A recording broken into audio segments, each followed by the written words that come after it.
இணையதள ரசிக பெருமக்கள் அனைவருக்கும் வணக்கம். நாம் உங்கள் கற்றது கையாளு ஜி பரமேஷ்.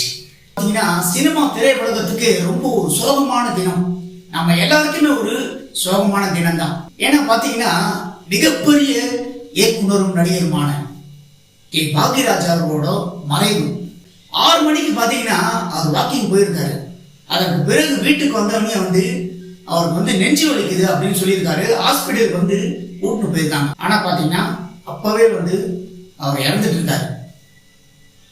இது பாத்தீங்கன்னா அவருடைய ரொம்பவே எந்த ஒரு கஷ்டமும் படாம நெஞ்சு வலிக்குது சொல்லியிருக்காரு. ஹாஸ்பிட்டல் கூட்டு போயிருக்காங்க. அதுக்கு பிறகு பாத்தீங்கன்னா அவர் இறந்திருக்காரு. இந்த தினம் பொறுத்த வரைக்கும் திரையுலகத்துக்கு சரி நம்ம எல்லாருக்குமே ஒரு சோக தினம் தான்.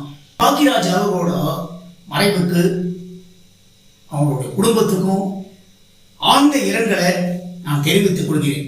இதை பத்தி பாத்தீங்கன்னா நம்மளுடைய சேனல்ல மத்தியானம் ஒரு காணொலியை வெளியிட்டு இருந்தோம். கே பாக்யராஜ் அவரோட புகைப்படம்லாம் போட்டு ஆழ்ந்த இரங்கல் அப்படின்னு ஒரு காணொலியை வெளியிட்டு இருந்தோம். இன்னைக்கு நம்மளுடைய சேனல்ல ரீமேக் திரைப்படங்களை பற்றி அரசர்கள் காணொலியில சிவராஜ்குமார் அவர்கள் நடித்த ஓம் இயக்குனரும் நடிகருமான உபேந்திரா அவர்கள் தான் இந்த படத்தை டைரக்ஷன் பண்ணாரு. இந்த படம் பாத்தீங்கன்னா மிகப்பெரிய அளவுக்கு 1995 வெற்றி பெற்ற ஒரு திரைப்படம்.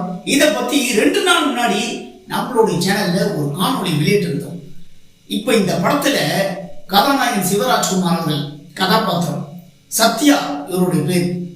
இந்த கதாநாயகன் கதாபாத்திரத்துல பாத்தீங்கன்னா 1997 இந்த படத்தை ரீமேக் பண்ணி ஓங்காரம் அப்படின்னு இந்த படத்துக்கு டைட்டில் வச்சாங்க.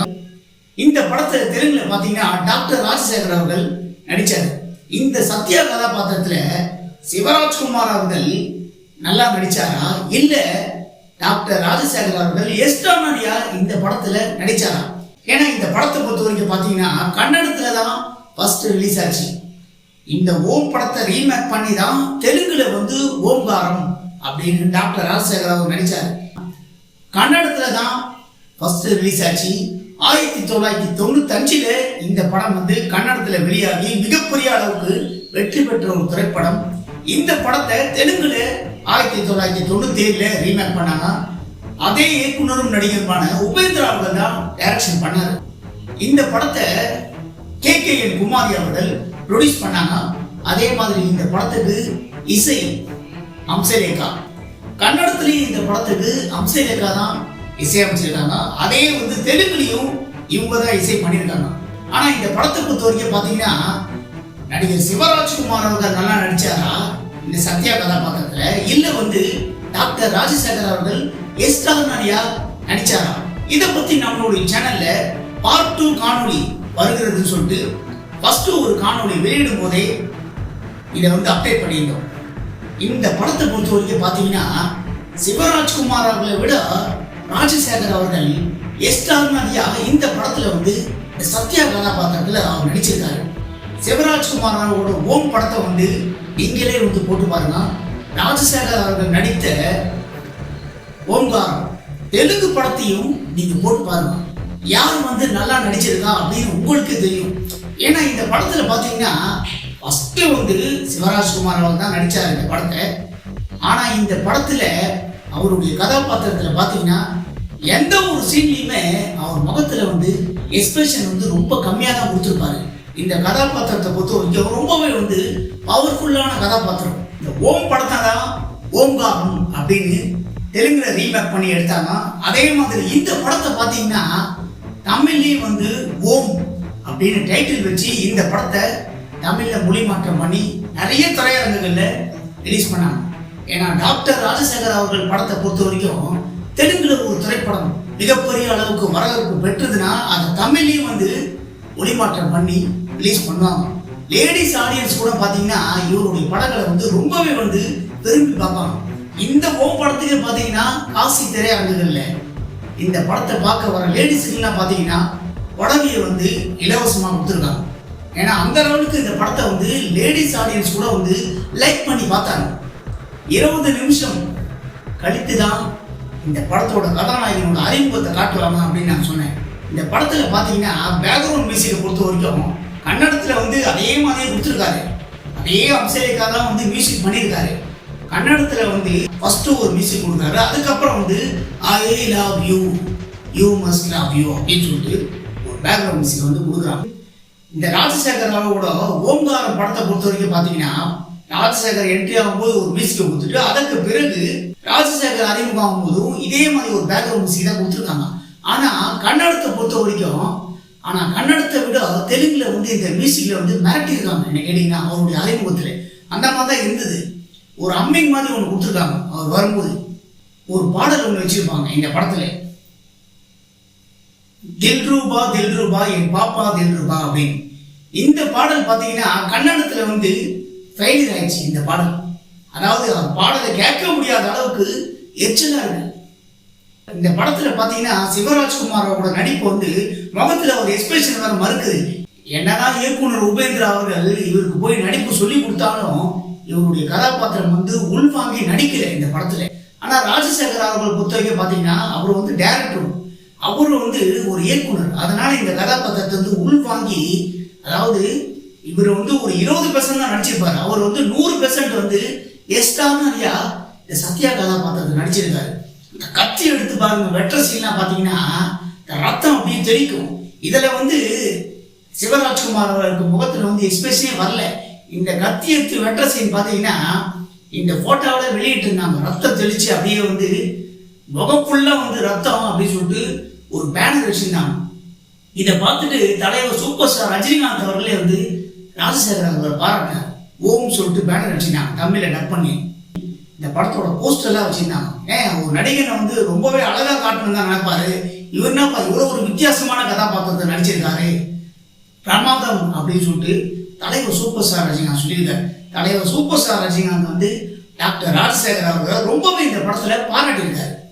அதே மாதிரி சில திரைப்படங்கள் வந்து மொழி மாற்றம் பண்ணி வந்து படு தோல்வியை கூட சந்திச்சிருக்கு. அவர் வெற்றி அடைந்த திரைப்படங்கள் பார்த்தீங்கன்னா இதுதாண்டா போலீஸ், எவனா இருந்தா எனக்கு என்ன, அண்ணா, இந்த மாதிரி அவருடைய திரைப்படங்களுக்குன்னு ஒரு தனி மோசு. டாக்டர் ராஜசேகர்னாவே ஒரு பவர்ஃபுல்லான நடிகர். பசங்கள்லாம் பார்த்தீங்கன்னா வந்து அனல் பறக்கும். இந்த படத்துலையும் அந்த மாதிரி அவர் நடிச்சிருப்பாரு. இந்த படத்தோட கதையை பத்தி ஏற்கனவே ஒரு காணொலியை வெளியிடும் போதே நம்ம சொல்லியிருந்தோம். இந்த படத்தோட சத்யா கதாபாத்திரம் எந்த லெவலுக்கு வந்து பவர்ஃபுல்லான கதாபாத்திரம். அப்படி சாதுவாக இருக்கிற இவரு காதலுக்காக வந்து ரவுடிசத்துல இறங்குறாரு. அதற்கு பிறகு பாத்தீங்கன்னா ரவுடிசத்தை விட்டு விலகி ஒரு சராசரி மனுஷனா வந்து இந்த படத்துல வாழ்ற மாதிரி தான் இந்த படத்தோட முடிவு வச்சிருப்பாங்க. அதே மாதிரி இவருடைய கதையை வந்து புக்கா வெளியிடும் போது புக்கை படிச்சவனையே புக்கை படிச்சுட்டு இவருடைய நேரடியா இவர் போய் இவர் வாழ்ற வாழ்க்கையை பார்த்தவனையும் வந்து இனிமே நாங்க ரவுடிசமே பண்ண மாட்டோம் அப்படின்னு சொல்லிட்டு ரவுடிங்க எல்லாரும் வந்து கத்தியையும் துப்பாக்கியையும் வந்து கீழே போடுற மாதிரி தான் இந்த படத்தோட முடிவை வச்சிருந்தாங்க. தமிழ்லயும் இந்த படத்தை மொழி மாற்றம் பண்ணி ரிலீஸ் பண்ணாங்க. இந்த வசன உச்சரிப்புல பாத்தீங்கன்னா ராஜசேகர் அவர்கள் தெலுங்குல வந்து அவருடைய ஓன் வாய்ஸ். இந்த படத்தை பொறுத்த வரைக்கும் சாய் ரவி அவர்கள் தான் டப்பிங் கொடுத்திருப்பார். சாய் ரவி பாத்தீங்கன்னா ஒரு மிகப்பெரிய ஆக்ஷன் நடிகர். ஏற்கனவே நம்ம ஒரு காணொலி வெளியிடும் போதே சொல்லியிருந்தோம். ஏற்கனவே நான் சிகப்பு மனிதன், மகாத்மா, இந்த 2 திரைப்படங்களை பத்தி காணொலி வெளியிடும் போதே இவருடைய நடிப்பை பத்தி சொல்லியிருந்தோம். சாய்குமார் இவருடைய தம்பி பாத்தீங்கன்னா சாய் ரவி, இவர் தான் வந்து டப்பிங் கொடுத்திருக்காரு. அவர் டப்பிங் வந்து மிரட்டுவார். என்ன கேட்டீங்கன்னா அருந்ததி, ராஜசேகர் அவர்களுக்கெல்லாம் வந்து சில திரைப்படங்கள்ல இவர் தான் வந்து டப்பிங் கொடுத்திருக்காரு. இப்ப பாத்தீங்கன்னா அதே மாதிரி இவரு வந்து நிறைய திரைப்படங்கள் நடிச்சிருக்காரு. கருமேடு பார்ட் 1 பார்ட் 2. ஆனா என்ன பாத்தீங்கன்னா சாய்குமார் அவர்களை பார்க்கும்போது கதாநாயகன் மாதிரி இருக்கும், இவரை பார்க்கும்போது வில்லன் மாதிரி தான் இருப்பாரு. அதனாலதான் இவர் நிறைய திரைப்படங்களை வந்து வில்லனா தான் நடிச்சிருப்பாரு. இந்த மாதிரி காதலிக்கிறேன் அப்படிங்கிற பேர்ல வந்து சுத்தி சுத்தி வந்து டார்ச்சர் பண்ணி லவ் பண்ற சீன்லாம் பாத்தீங்கன்னா ராஜசேகரோட நடிப்பு இந்த படத்துல நம்ம கண்ணுல இருந்து பாத்தீங்கன்னா சில சீன்லாம் வந்து கண்ணுல இருந்து தண்ணி வர வைக்கிற மாதிரி தான் அவரோட நடிப்பு இருக்கும். ஒண்ணும் இல்ல, அவருடைய காதலிக்கு வந்து அவர் காதலை வந்து உணர்த்தி வைப்பார். ஒரு சீன்ல அவங்க காதலி வந்து கத்தியால வந்து குத்திடுவாங்க. இந்த படத்துல ஒவ்வொரு காட்சிகளும் நம்மளை வந்து ராஜசேகரோட நடிப்பை வந்து இம்ப்ரெஸ், அவருடைய நடிப்பால வந்து படத்தை பார்க்குற ஆடியன்ஸை வந்து இம்ப்ரெஸ் பண்ணிப்பாரு இந்த படத்துல. அப்படிதான் வந்து அவருடைய நடிப்பு வந்து முதல் பாதியில வந்து ரவுடி, செகண்ட் ஹாப்ல பாத்தீங்கன்னா அவர் பிராமணனா வந்து மீசையெல்லாம் போடுவாரு. ரொம்ப இந்த கதாபாத்திரம் பார்த்தீங்கன்னா சத்யாவோட கதாபாத்திரத்தில் அவர் நடிச்சாரு அப்படின்னு சொல்றதை விட இந்த கதாபாத்திரமாவே மாறி அவர் வாழ்ந்து காட்டியிருக்காரு அப்படின்னு தான் சொல்லணும். ஏன்னா அவருடைய நடிப்பு இந்த படத்துல அப்படிதான் இருந்தது.